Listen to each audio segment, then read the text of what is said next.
Hello everyone, আমার নতুন একটা ভিডিওতে আপনাদেরকে অনেক স্বাগতম। আজ মঙ্গলবার আর আজকে আমাদের বাড়িতে পৌষ মাসের লক্ষ্মী পুজো।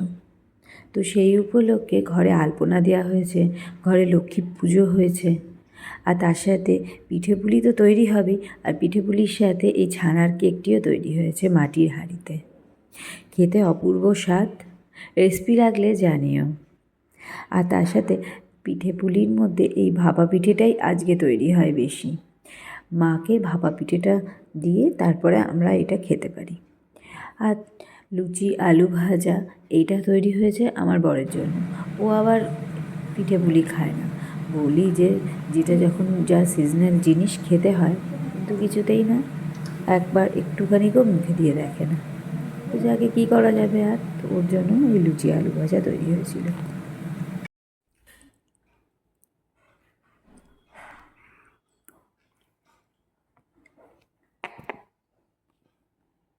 দিয়ে মা লক্ষ্মীকে আহ্বান করা হতো, আর পৌষকে যেতে দেওয়া হতো না, মা লক্ষ্মীকে ঘরে আটকে রাখা হতো। তো আমাদের এখন আর ওইসব নিয়ম নেই। চারিদিকে রাত্রি 11টা বাজলে শুনতে পাই পুঁ পুঁ করে শাঁখের আওয়াজ, সেই দেখে ভীষণ শখ হয়। তাই জন্য মাকে বলেছিলাম, আমাদের তো এবারে পৌষ ডাকলে হয় বাড়িতে।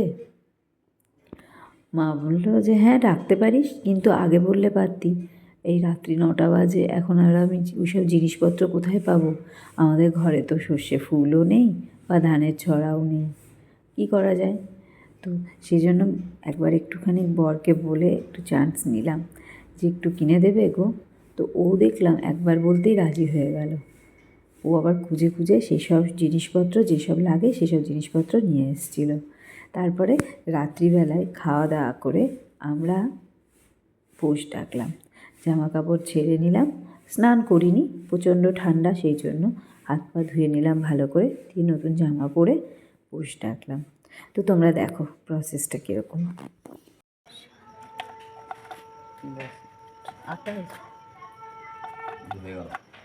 লাগিয়ে দিলে তো বেশি করে খেয়ে রেস্ট লাগে না মানে তো। তাই তো ভাবছি আজ লক্ষ্মী পুজোর দিন পালিয়ে গেল বাগায় না ওই লেগেছে আওয়াজ করিয়ে যাবে। ইয়ে কর ওই গোবরের গুটুলি 3টে দে, 3 দিক ছোট্ট ছোট্ট করে এটা সরা, আলপনাটা কাছে দে, ওই রেখা পিঠে সরা, ওই পায়ের পাটা কাছে দে। 3টে দে, 3 দিকে 3টে দে, 3 দেখবে ধরো। এটা কি গো? বাতাসে গুঁড়ো? তাহলে ওই দেখুন একটা বাতাস আছে দিয়ে দে। এটা কি গো? ওটা চালের গুঁড়ো বাবু, বাস আর দিতে হবে, সবগুলোই দিতে হবে। ঠিক সাজাচ্ছিলাম, তখন আমার মাটাকে দেখতে পেয়েছি, মাটা আবার কি সব খেয়ে দিয়ে এলো। এই তো এই অভিভাবকদের বাড়ি। জনম জনম ছিল না, আধারে পাধারে পোষ, বড় ঘরে মেঝে পোষ।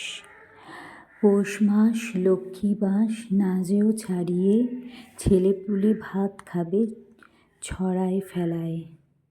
এই ছড়া 3বার করে যত জায়গায় এই জিনিস দিতে হবে, বলতে হবে ওই রকম। আর ঠাকুর ঘরের সামনেও একবার ওরকম করতে হবে। ব্যাস, তারপরে শঙ্খ বাজিয়ে নিলেই হয়ে গেল পৌষ ডাকা। আজকের মতো ভিডিওটা এইটুকুই। যদি কিছু ভালো লেগে থাকে তো লাইক করে দিও।